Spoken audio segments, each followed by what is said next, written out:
Pendant qu'ils font 7 fois le tour de la Kaaba, les pèlerins peuvent essayer d'embrasser la météorite. Mais la foule est tellement dense, surtout de nos jours, que c'est impossible.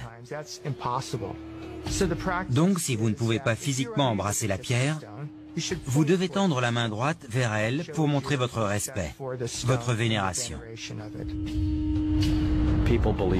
Les gens croient bien sûr qu'il s'agit d'une météorite tombée du paradis qui a pu être sauvegardée.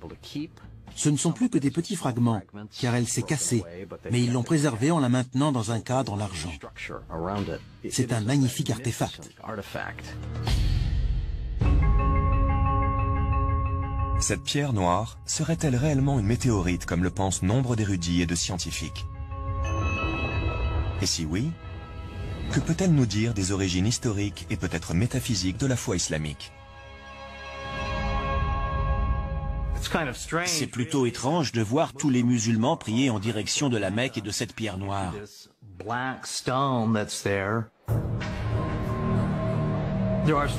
On raconte que la Kaaba de la Mecque dégagerait une certaine énergie,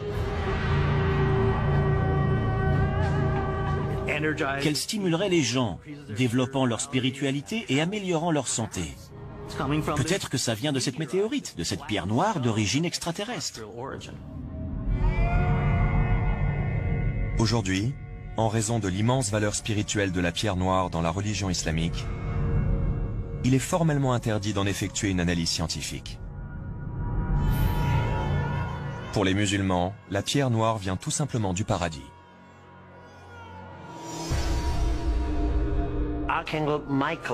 L'archange Gabriel est descendu du ciel pour transmettre un message écrit à Abraham.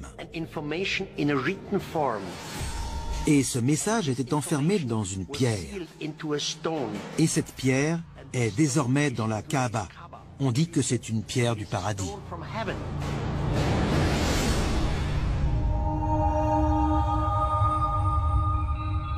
Les hommes de l'Antiquité regardaient vers le ciel pour y trouver une inspiration divine.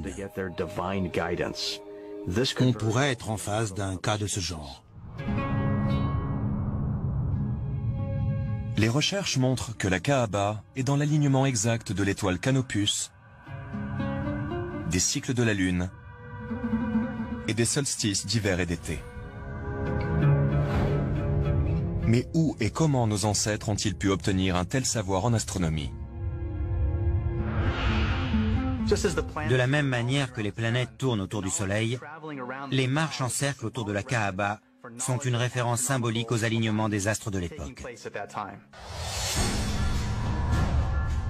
L'alignement planétaire de la Kaaba pourrait-il suggérer que les musulmans de l'Antiquité avaient un savoir secret? Leur vénération pour la pierre noire ne serait-elle pas une commémoration d'une ancienne rencontre avec des extraterrestres?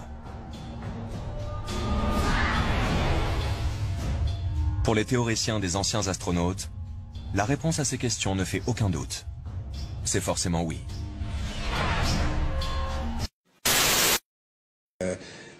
Le Parthénon, enfin tous ces beaux bâtiments, même en Italie, il a découvert qu'il y a toujours la bonne proportion. Même les peintures, il a découvert que toujours c'est au même endroit que doivent se trouver le centre du tableau. C'est pas au centre, hein, non, c'est quelque part 1 sur 1,618. Donc il y a des proportions. Eh bien aujourd'hui on retrouve, la Mecque se retrouve sur la terre aujourd'hui. Hein, lorsque vous avez 1 et 1,618, eh bien cette ligne, elle passe à travers la Mecque, à travers la Kaaba au mètre près. Et la distance entre la Kaaba et le pôle Nord fait 1, et entre la Kaaba et le pôle Sud fait 1,618. Ça veut dire qu'Abraham, il a abandonné sa femme, enfin sa servante Hajar, avec son fils Ismaël. Elle a dit, pourquoi ici? Dieu m'a dit ici. Donc il semble qu'aujourd'hui, c'est par rapport en tout cas, et c'est même lié au village de Greenwich, qui a servi à dessiner la carte de cette terre, hein, parce que le milieu c'est Greenwich. Eh bien, c'est considéré là comme le centre de beauté que tous les peintres utilisent aussi. D'ailleurs, depuis Leonardo da Vinci, il a dessiné des tas de choses. Vous savez, le corps, 1,618, le nombril, il est à 1 mètre du sol, la taille idéale c'est 1,618 m. Donc il y a plein de choses. Les dents même, la dent du milieu elle fait 1,618 m, à côté elle fait 1, la bouche elle fait 1,618 m, le nez il doit faire 1. Il y a des chirurgiens esthétiques aujourd'hui qui utilisent ces mathématiques pour corriger les visages.